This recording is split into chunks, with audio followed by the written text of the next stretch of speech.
राजीव गांधी यांची हत्या ज्याप्रमाणे सुसाईड बॉम्बर वापरून केली होती, त्याचप्रमाणे अजितदादांची हत्या देखील सुसाईड बॉम्बर वापरून केलेली आहे. की अजितदादा त्यांच्या निवासस्थानापासून ते एअरपोर्टपर्यंत त्यांचा प्रवास कसा झाला, कोण कोण सोबत होतं त्यांच्या, कोणी सोडलं, कोणत्या गाडीतनं आले. पण हे दोन पायलट जे आहेत ते कुठेच पिक्चरमध्ये आलेले नाहीत. तुम्हाला उशीर का झाला, कुठल्या ठिकाणी तुम्ही ट्रॅफिकमध्ये अडकले होतात, हे सगळंही कोणी विचारपूस केलेली समोर तरी किमान आलेलं नाहीये.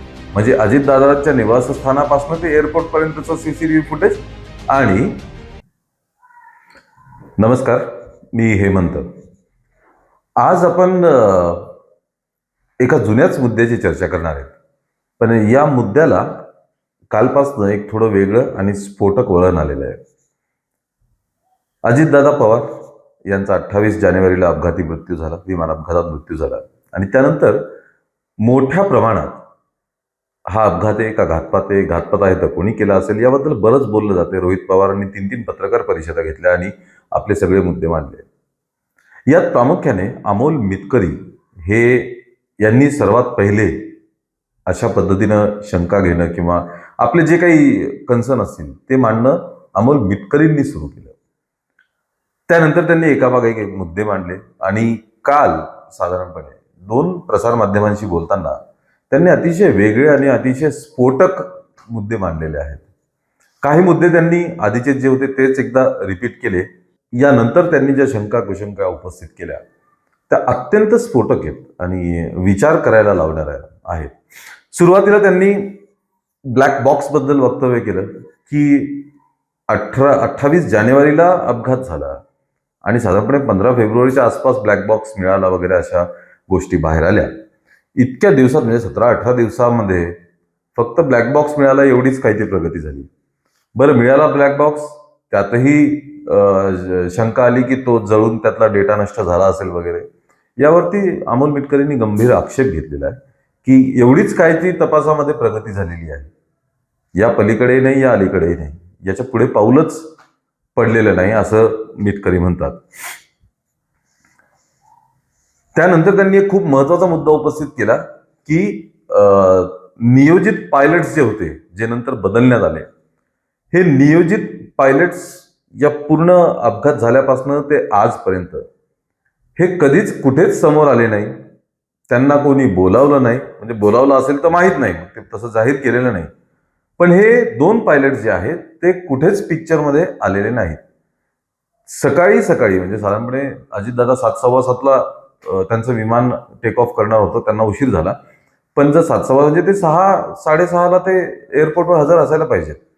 आणि साधारणपणे सकाळी 6-6:30ला कुठले ट्रॅफिक जॅम असतात, म्हणजे हे खरंच विचार करण्यासारखं आहे की सकाळच्या 6-6:30 वाजता ट्रॅफिक जॅम कुठं असतं. म्हणजे जितके पण एक्सपर्ट किंवा जे लोक प्रसारमाध्यमांमध्ये येऊन या बाबतीत बोलले त्यांनी हाच मुद्दा मांडलेला आहे की सकाळी 6-6:30च्या सुमारास कोणते ट्रॅफिक जॅम्स असतात आणि कुठं ट्रॅफिक असतं हे काही कळायला मार्ग नाही. बरं, त्यांना परत तुम्हाला उशीर का झाला, कुठल्या ठिकाणी तुम्ही ट्रॅफिकमध्ये अडकले होतात, हे सगळंही कोणी विचारपूस केलेली समोर तरी किमान आलेलं नाहीये. केलं असेल तर ते समोर यायला पाहिजे, पण अजूनपर्यंत तरी समोर आलेलं नाहीये. या पायलट्सचे नाव होतं साहिल मदन आणि यश.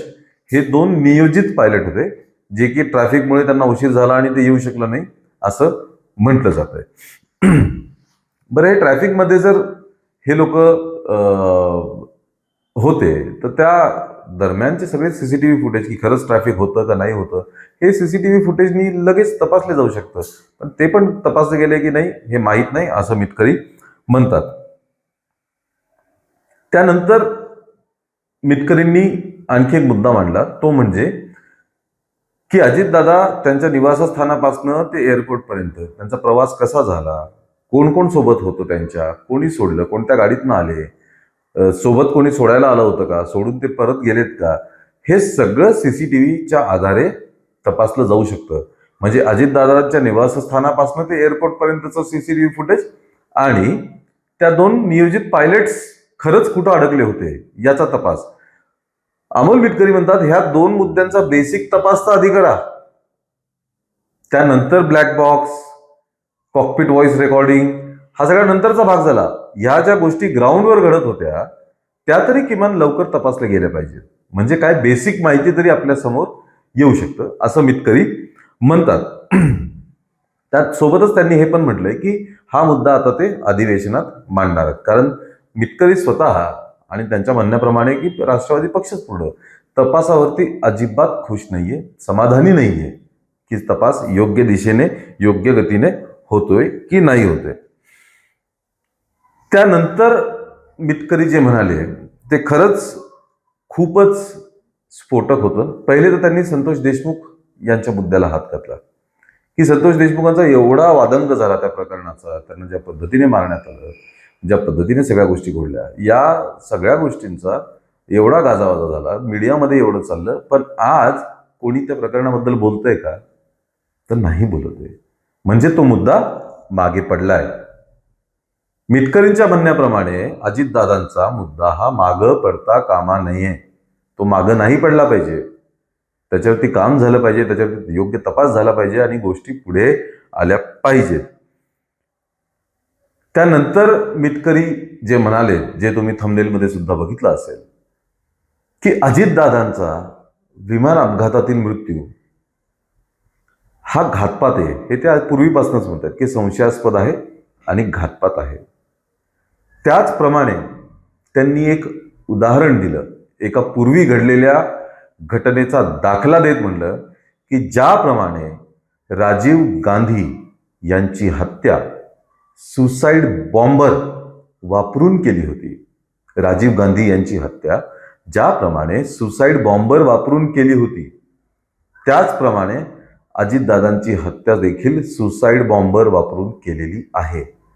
आणि त्यांनी जो निर्देश केलाय तो केलाय या विमानाचा जो पायलट होता सुमित कपूर यांच्याकडे अमोल मितकरी इशारा करत आहेत की सुमित कपूर एक त्याचं बॅकग्राऊंड चांगलं नाही, खूपच जास्त अल्कोहोलिक, आणि प्लस 50 कोटींचा विमा हे आमिष देऊन त्याला मुद्दाम ते विमान पाडायला लावलंय. म्हणूनच राजीव गांधींच्या हत्येप्रमाणे अजितदादांची हत्या देखील सुसाईड बॉम्बरने केलेली आहे, असं अमोल मितकरींनी प्रसारमाध्यमांशी बोलताना म्हटलेलं आहे. त्याप्रमाणेच मितकरी म्हणतात की ही घटना खूप संवेदनशील आहे. एक खूप मोठा नेता महाराष्ट्राने, आम्ही तर गमावलाच आहे, पण महाराष्ट्राने एक खूप मोठा नेता गमावलेला आहे. त्यामुळे याचा शिस्तीत आणि कडक आणि अतिशय जलद गतीने फास्ट ट्रॅक इन्व्हेस्टिगेशन झालं पाहिजे. पटापट याचे मुद्दे, याचं क्लॅरिफिकेशन सगळं आलं पाहिजे समोर, आणि आम्हाला माहीत पडलं पाहिजे, अख्ख्या महाराष्ट्राला कळलं पाहिजे की अजितदादांसोबत नेमकं झालेलं काय, त्यांचा हा अपघात झाला तरी कसा झाला. सोबतच त्यांनी अनेक मुद्दे मांडले की ब्लॅक बॉक्स हा शेफ्टीकडच्या भागात असतो, शेफ्टीकडचा भाग तर सुरक्षित आहे. रोहित पवारांनी पण म्हटलं की तिकडच्या वायर्स सुद्धा जळाले नाहीत, तर ब्लॅक बॉक्स कसा जळाला. आज परत अमोल मितकरींनी कागदांचा देखील मुद्दा मांडला की विमानातले कागद तसेच्या तसे पडलेले आहेत किंवा अर्धवट जळालेल्या अवस्थेत आहेत, पण ब्लॅक बॉक्स जो की 1100 डिग्री टेम्परेचरमध्ये सुद्धा 1 तास सर्व्हाइव्ह करू शकतो, तो ब्लॅक बॉक्स नष्ट झाला. कागद राहिलेत पण ब्लॅक बॉक्स नष्ट झाला. असे परत त्यांनी अनेक शंका कुशंका केल्या. पण राजीव गांधींच्या हत्येचा जो दाखला त्यांनी आज दिलेला आहे तो सर्वात महत्वाचा होता. खरंच असं घडलं असेल का? खरंच असं झालंय का? तुम्हाला काय वाटतं हे तुम्ही कमेंटमध्ये नक्की कळवा. या व्हिडिओला लाईक करा, शेअर करा आणि चॅनलला नक्की सबस्क्राईब करा. आम्ही या प्रकरणाची प्रत्येक अपडेट आपल्यापर्यंत अशाच पद्धतीने पोहोचवू. धन्यवाद.